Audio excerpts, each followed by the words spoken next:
My name is Lauren.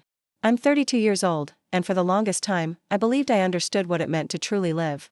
I thought I knew what it felt like to be awake, to be present, to be fulfilled.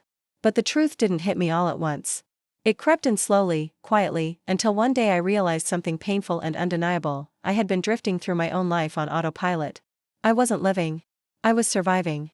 Sleepwalking through routines, through conversations, through years that slipped past without leaving a mark. Everything began the moment I decided to try something new. It sounded harmless. Almost silly. People are always encouraged to step outside their comfort zones, to explore, to rediscover themselves. But no one ever warns you that sometimes trying something new doesn't just alter your schedule or your habits, it changes the version of yourself you thought was permanent. I had been married to Michael for 8 years. 8 steady, predictable years. He was a good man, reliable, gentle, responsible. The kind of man people admire and trust. The kind you feel safe with.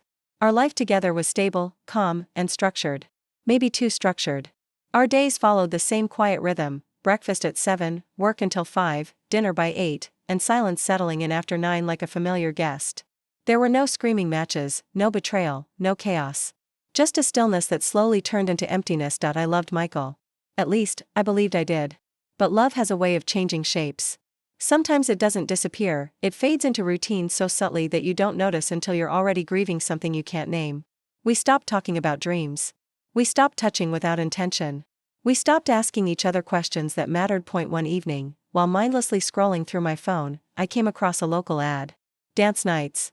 Open to couples and singles. I actually laughed out loud. I hadn't danced since college. I didn't even recognize myself as someone who danced anymore. But something about that ad lingered. Maybe it was the word singles. Maybe it was the word alive. Or maybe it was the part of me that had been quiet for too long, finally tapping on the glass. I mentioned it casually to Michael. I told him I wanted to try something different, something new. He smiled, supportive as always, and said, "Go for it." He didn't ask any questions. He didn't ask to come with me. At the time, I told myself that meant trust. Looking back, maybe it also meant distance. That Friday night, I went alone. The studio was warm, dimly lit, filled with unfamiliar faces and soft music humming through the air. I felt out of place, like I had walked into someone else's life by mistake. My body was stiff, my confidence thin. I stood near the wall, wondering why I was even there. Then I met Jason. He was tall, relaxed, effortlessly confident. The kind of man who seemed completely comfortable in his own skin. When he looked at you, it felt like the rest of the room disappeared. He smiled, held out his hand, and said, "You look like someone who needs to dance." And he was right. At first, it was innocent. Just movement. Just laughter. Just a forgotten version of myself stretching awake. His hand guided mine. The music carried us. I laughed more that night than I had in years. It felt light. Free. Like remembering a language I once spoke fluently, but innocence rarely announces when it's leaving. Soon, every Friday became our night. Dance night stopped being an activity and started becoming an escape. With every spin, every song, I felt myself drifting further from the life waiting for me at home. Jason began walking me to my car. Then came the texts. Little messages during the week that made my phone light up, and my heart with it. "You have something special," he'd say. "You don't deserve to fade away just because life got boring." I told myself it was harmless. I convinced myself I was just reclaiming joy. But joy is dangerous when it comes from the wrong source.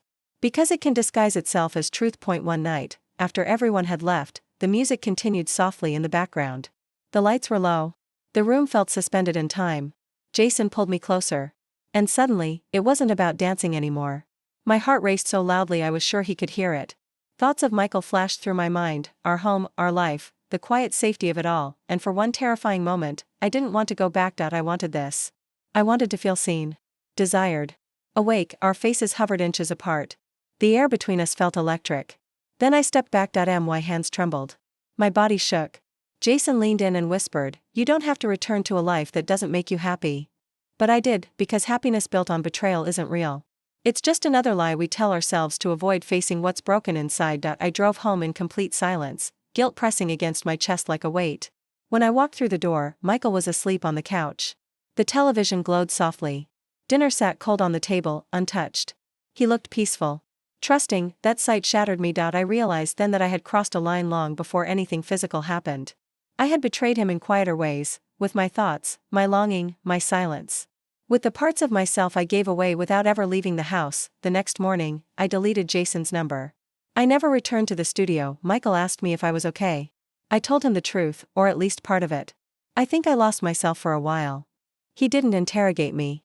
He didn't demand answers. He just pulled me close and said, "Then let's find you again.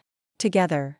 That moment, his forgiveness without even knowing the full story, changed everything. It's been 2 years since that night. We started doing things differently. Traveling. Hiking. Talking. Trying. I learned something crucial: you don't fix emptiness by filling it with another person. You fix it by confronting the silence and rebuilding what you've neglected inside yourself. Trying something new didn't save me. It exposed me. It showed me how fragile loyalty becomes when love goes unspoken. How easy it is to confuse attention with value. Being seen isn't the same as being cherished. I still think about that night sometimes. Not because I miss Jason, I don't. But because I miss the version of myself who was brave enough to admit she was unhappy.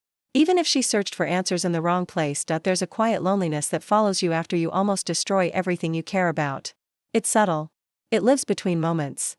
It asks questions you're not ready to answer. Sometimes Michael looks at me, not with suspicion, but with gentleness. As if he knows a part of me is still healing. And every time, I'm reminded how rare forgiveness truly is. It isn't earned. It's given. Offered when someone sees your broken pieces and chooses to stay. Jason was wrong that night. You don't run from unhappiness. You face it. You rebuild it. You work through the cracks and make it yours again. Michael and I aren't perfect. Not even close. But now, we're present. We talk. We touch. We laugh over burnt pancakes and argue about the thermostat. And there's life in it. Real life. Love that isn't fueled by excitement, but by effort. Trying something new doesn't always mean stepping away. Sometimes, it means returning, and choosing fully this time. If I could speak to the woman I was back then, I'd tell her this: you were never dead. You didn't need saving. You just needed to see yourself again. Life isn't about chasing what's new. It's about rediscovering what's been quietly waiting for you all along, and maybe that's what real transformation is: not changing who you are, but finally coming home to yourself.